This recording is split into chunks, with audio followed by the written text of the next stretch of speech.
Wiltashidale, and this is week 5 as we venture forward here in the Bardo. And this is actually part 2. The text itself doesn't make this particularly clear, except for on the previous page there's a statement there that looks like the end of something. But this is actually part 2 of the text. And so here it starts by saying this is the Bardo of the wrathful deities. And so it does a little bit of a recap in the beginning, describing that there were 7 stages that we previously went through. So those were the 7 stages of the peaceful deities as well as the Vidyadharas that came up. And so now we move on to the wrathful deities, and there's 58 of those that he refers to as blazing, blood-drinking, wrathful deities. Okay, so these appear, and so you can be overpowered. We talked about being afraid before, but if you think the peaceful deities are fearful, the wrathful ones be far more so. And so again, being prepared is a part of the message here.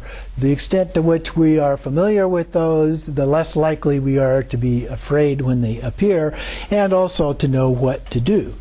Of course, if we've prepared, the likelihood is we actually have achieved enlightenment prior to this time anyway. But it never hurts, just in case, to be familiar with the wrathful deities as well. So it says that we can be overpowered by intense fear, and that these can be more difficult to recognize because of the fear. And because the mind has no self-control, we can feel a little bit faint and dizzy, but there's little recognition that liberation is easy. If there is a little recognition that liberation is easy, then we can overcome these things. Now, the Tantric Yogin, in the last paragraphs, it says that even the lowest of the low will recognize the blood-drinking deities as yidams as soon as he sees them. So it doesn't really take a great deal of depth of practice to be able to recognize this in the Bardo. And so that should be a good thing. Okay, that's good news. That it should be something, all of us have probably experienced enough of these things that through our studies and our practice that it should not be difficult.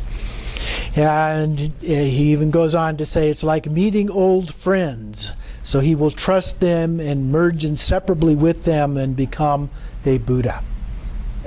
So this is the kind of thing, it's the same pattern that we've recognized when we were looking at the peaceful deities. The secret, he says, is that in the human world we visualize the forms of these demons, and then we will have to actually recognize them and attain liberation.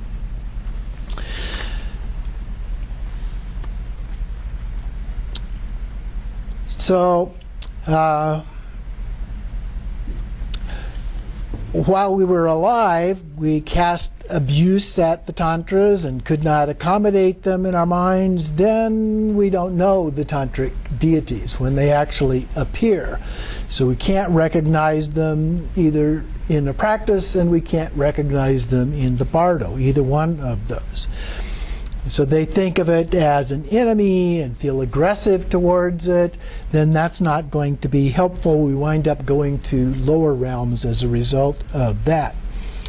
The second paragraph on page 58 says, a follower of Tantra, even if he's the lowest of the low, however coarsely he has behaved in this world, and however uncultured and unrefined he was, even if he is unable to practice the Tantric teachings, just because he has faith in the Tantras and did not have any doubt or disbelief, will attain liberation at this point.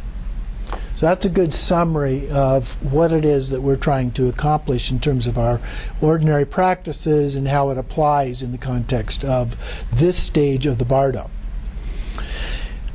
And if we are able to recognize then at least one sign, such as the jewel-like relics or rainbows, will appear. So at the time of our death, then those objects may appear as references to the fact that we have attained liberation. Yogins, continuing on the next paragraph, yogins who are above average, who have meditated on the visualization, recited the mantras, and so on, as soon as they stop breathing, Vijayadas, warriors and dakinis will invite them to the pure realm of space. That's the Dharmata. And as a sign of that, when the sky clears and they dissolve into a rainbow light, a rain of flowers, fragrance of incense, sounds of musical instruments, light rays, jewel-like relics, and so forth. So those are various signs. It doesn't necessarily mean that all of those will appear, but those are examples of the kind of signs that might appear as a part of that. And then going on in the middle of the next paragraph at the top of page 59, meditators who have practiced the great symbol or Mahamudra and great completion or great perfection will recognize the luminosity of the bardo and reach the Dharmakaya. So it is absolutely unnecessary to read the Great Liberation through hearing. So if you're an advanced practitioner, it should not even be necessary to read this text. Okay, so if you're writing your will or other instructions, this is not something that you probably need to include as a practice there. Okay? And there are some other things which we will talk a little bit about in future classes that can be done as well. So if we recognize the luminosity and we can reach the Dharmakaya, and if we recognize the peaceful and wrathful deities, we can reach Sambhogakaya. And if we recognize during the bardo of becoming, then we can reach the Nirmanakaya. So we can still achieve Buddhahood, and it's not as difficult as it may seem. So the Great Liberation through hearing enlightens without meditation and liberates just by being heard. So that's the principle here. And so this is particularly useful for those who have not practiced or those who have some familiarity. Now, we need to put it in context because this was written in Tibet for Tibetans, in which Buddhism was the culture.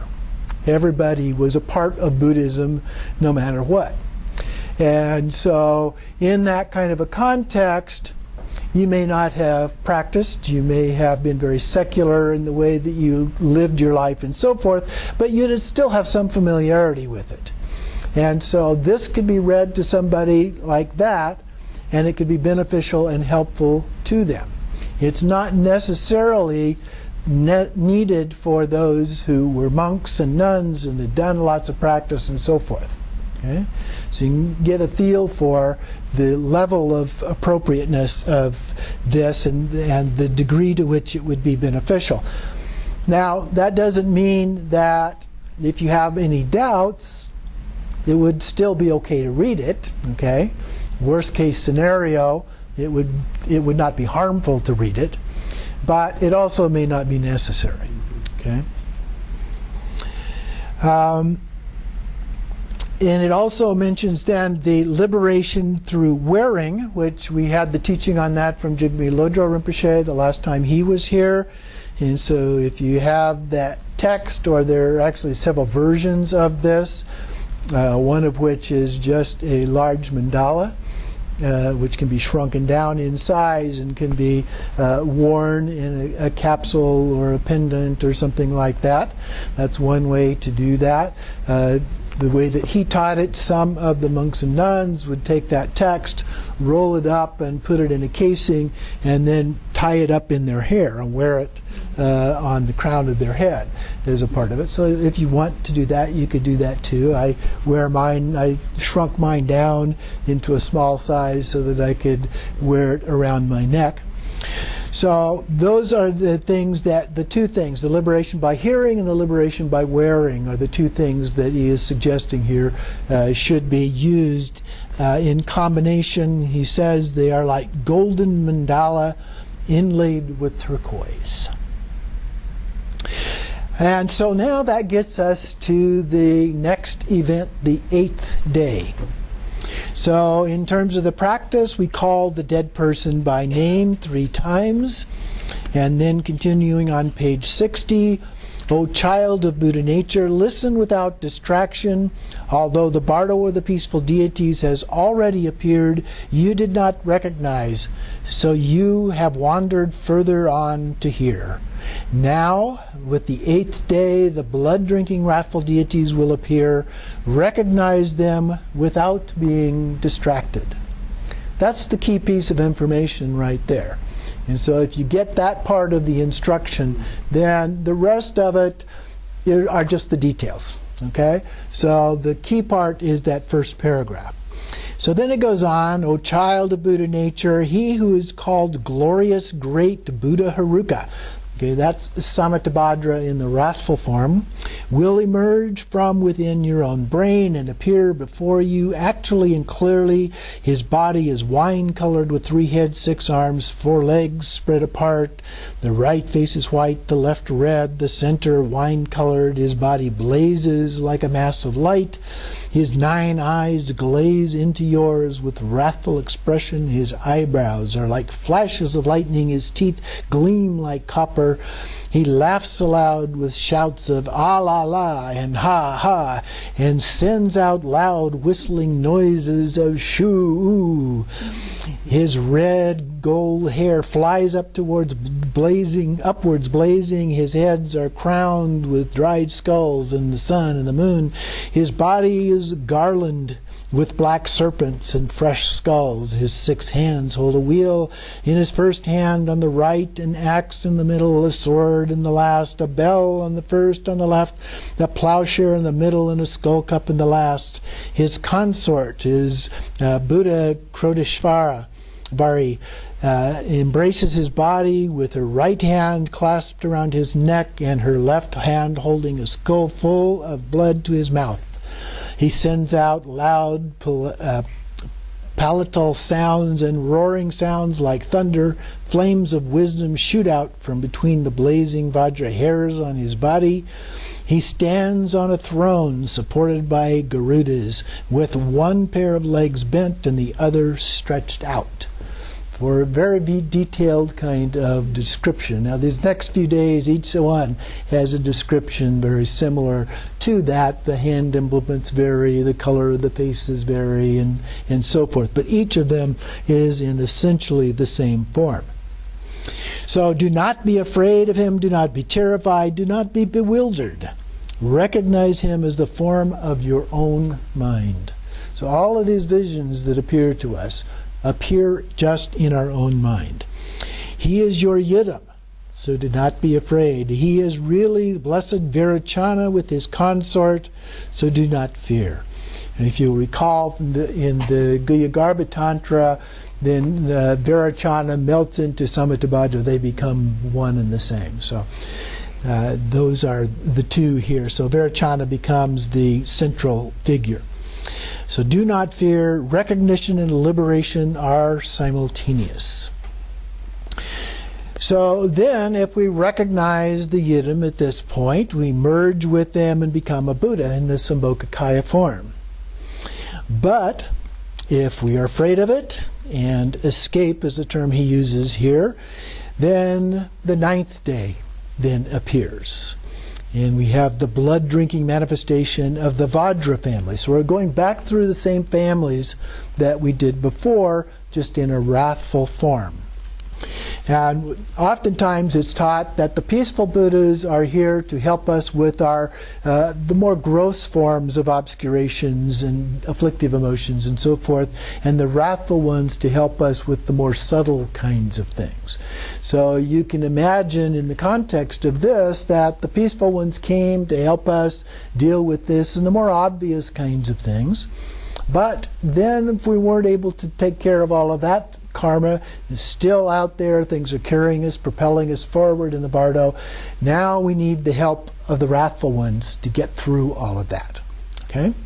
So that's one way of thinking about this. So then we began calling the dead person by name again. We usually do this 3 times. O child of Buddha nature, listen without distraction. So now we have the manifestation of the Vajra family called Blessed Vajra Haruka. And so then it goes on, and I won't read through each of the pieces of this, but it includes the description just as we did before, with the unique qualities and characteristics of each of these as we go through all of this. His consort is Vajra Krodeshvari, and now it's Vajra Krodeshvari. Before it was Buddha Krodeshvari. And so the first part of that changes according to the family name. And so then again, once the description is given, do not be afraid, do not be terrified, do not be bewildered. Remember, this is your own mind. It's your yidam. Don't be afraid. It's really blessed Vajrasattva and his consort. Okay, so reminding us of what is really going on then. So again, if we recognize the yidam and merge inseparably with them, we become a Buddha in the Sambhogakaya form. So you see the same pattern repeated over and over. But if we don't recognize and we escape, then on the 10th day, the blood-drinking manifestation of the Ratna family comes, and so then we go back through and read again. We call the dead person by name. O child of Buddha nature, listen without distraction. On the 10th day, the blood-drinking manifestation of the Ratna family, called Blessed Ratna Haruka, appears, and so forth. And again, it gives the description of each of the different parts of his body, the implements, and so forth. The part of that, his consort now is Ratna Krodeshvari. And do not be afraid, do not be terrified, do not be bewildered. It's the form of your own mind, your yidam, so don't be afraid. It's really the blessed Ratnasambhava and his consort. So if we recognize the yidam, we merge inseparably and become a Buddha again in the Sambhogakaya form. So typically we would read one of these each day to the person as we go through it, unless we're doing the complete cycle where we read the entire text in one day, which takes quite a bit of time, but it can be done, especially if you have some helpers doing that. And so if you do it the way I normally do it, I spread it over the 49 days, and so I would do one of these each day. So on the 9th day, I would read the one dealing with the 9th day. On the 10th day, I would read the one dealing with the 10th day, and so forth. So then, but if even after being shown this, he is pulled back by evil unconscious tendencies and is afraid and escapes, so does not recognize the yidam, then even when he sees Yamantaka, he does not recognize him. Then on the 11th day, the blood-drinking manifestation of the Padma family will come. So if we're reciting this then to the dead person, we recite the name, and then, O child of Buddha nature, listen without distraction. On the 11th day, the blood-drinking manifestation of Padmasambhava family, the Padma family, called Blessed Padma Haruka, will emerge, and then it goes through again the description of all of the details of that, and his consort Padma Krodeshvari. And then we continue, do not be afraid, do not be terrified, do not be bewildered, be joyful, and recognize him as the form of your own mind. He is your yidam. So don't be afraid, don't be terrified. It's really blessed Amitabha with his consort. So feel longing and recognition and liberation are simultaneous. So if we recognize the yidam, we merge with them and we become a Buddha. But we continue on. Even after we've been shown this, He is pulled back by evil, unconscious tendencies and is afraid and escapes. So we can't recognize the yidam. On the 12th day, the manifestation of the karma family will come, along with various support figures that are a part of this, the Garis, Pishachis, and Yoginis. The Garis are a group of 8 goddesses. The Pisachis are flesh-eating goddesses with bird and animal heads. And the Ishvari are yoginis. Okay? So then we read the name of the person. We say, "O child of Buddha nature, listen without distraction. When the 12th day has come, the blood-drinking manifestation of the karma family, called Blessed Karma Haruka, will emerge from the north," and then the details again that are described for him and his consort, the Karma Krodeshvari. And then again, we say, do not be afraid of him, do not be terrified, do not be bewildered. Recognize him as your own mind. He is your yidam, so don't be afraid. He's really the blessed Amoghasiddhi and his consort. So feel intense devotion, recognition, and liberation are simultaneous. So again, if we recognize them, we merge inseparably, and we become a Buddha. So through the instruction of the Guru, we can recognize these as our own projections, the play of our mind, and we'll be liberated. Like seeing a stuffed lion is the example that's given. If you can imagine a lion that has been stuffed, and we see the lion, we might be afraid, but if we recognize the fact that it's just a stuffed lion, there's nothing to fear. The lion can't do anything to us.